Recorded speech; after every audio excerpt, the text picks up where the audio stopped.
ओम नमः शिवाय। शिव जी सदा सहाय। ओम नमः शिवाय। गुरु जी सदा सहाय। जय गुरु जी।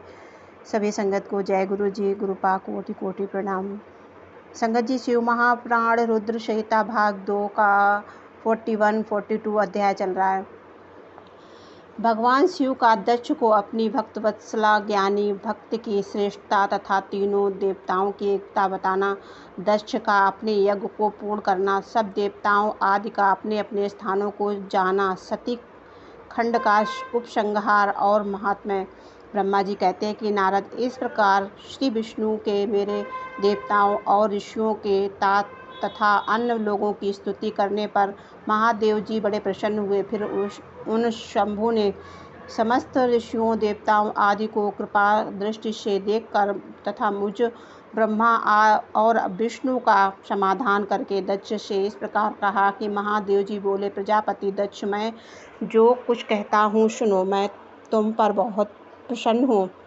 यद्यपि मैं सबका ईश्वर और स्वतंत्र हूँ तो भी सदा ही अपने भक्तों के अधीन रहता हूँ।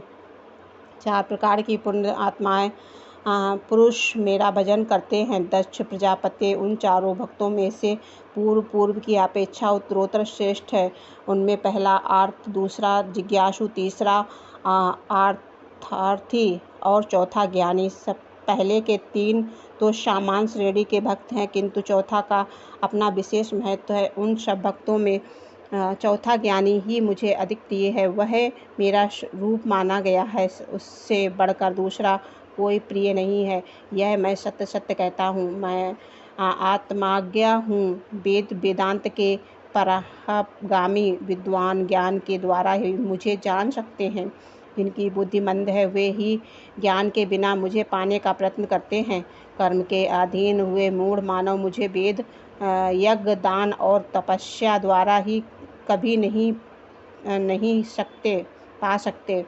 अतः दक्ष ज्ञान से, बुद्धि से द्वारा मुझ परमेश्वर को जानकर ज्ञान का आश्रय ले सहमति चित्त होकर कर्म करो। प्रजापति, तुम उत्तम बुद्धि के द्वारा मेरी दूसरी बात भी सुनो। मैं अपने सगुण स्वरूप के विषय में भी इस गोपनीय रहस्य को धर्म की दृष्टि से तुम्हारे सामने प्रकट करता हूँ। जगत गुरु का परम करुणा रूप मैं ही ब्रह्मा और विष्णु हूँ। मैं सबका आत्मा, ईश्वर और साक्षी हूँ। स्वयं प्रकाश तथा निर्विशेष हूँ। मुने अपनी त्रिगुणात्मकता माया को सबके मैं ही जगत की सृष्टि हूँ, सृष्टि पालन और संहारक करता हूँ। उन क्रियाओं के अनुरूप ब्रह्मा, विष्णु और रुद्र नाम धारण करता हूँ। उस अद्वितीय भेदरहित केवल मुझ परम ब्रह्मा परमात्मा की आज्ञानी पुरुष ब्रह्म ईश्वर तथा अन्य समस्त देवताओं को भिन्न भिन्न रूप देखता है। जैसे मनुष्य अपने सिर और हाथ आदि अंगों में से मुझसे भिन्न है, ऐसी प्रक्रिया बुद्धि कभी नहीं करता, उसी तरह मेरा भक्त प्राणी मात्र में मुझ में भिन्नता नहीं देखता। दक्ष, मैं ब्रह्मा और विष्णु तीनों स्वरूप एक ही हैं तथा हम ही संपूर्ण जीव रूप हैं। ऐसा समझकर जो हम तीनों देवताओं में भेद नहीं करता वही शांति प्राप्त करता है। जो नराधम हम तीनों देवताओं में भेद बुद्धि रखता है वह निश्चय ही जब तक चंद्रमा और तारे रहते हैं तब तक नरक में निवास करता है। दक्ष, यदि कोई विष्णु भक्त होकर मेरी निंदा करेगा और मेरा भक्त होकर विष्णु की निंदा करेगा तो तुम्हें दिए हुए पूर्वोक्त सारे पाप उन्हीं दोनों प्राप्त होंगे और निश्चय ही उन्हें तत्व ज्ञान की प्राप्ति नहीं हो सकती।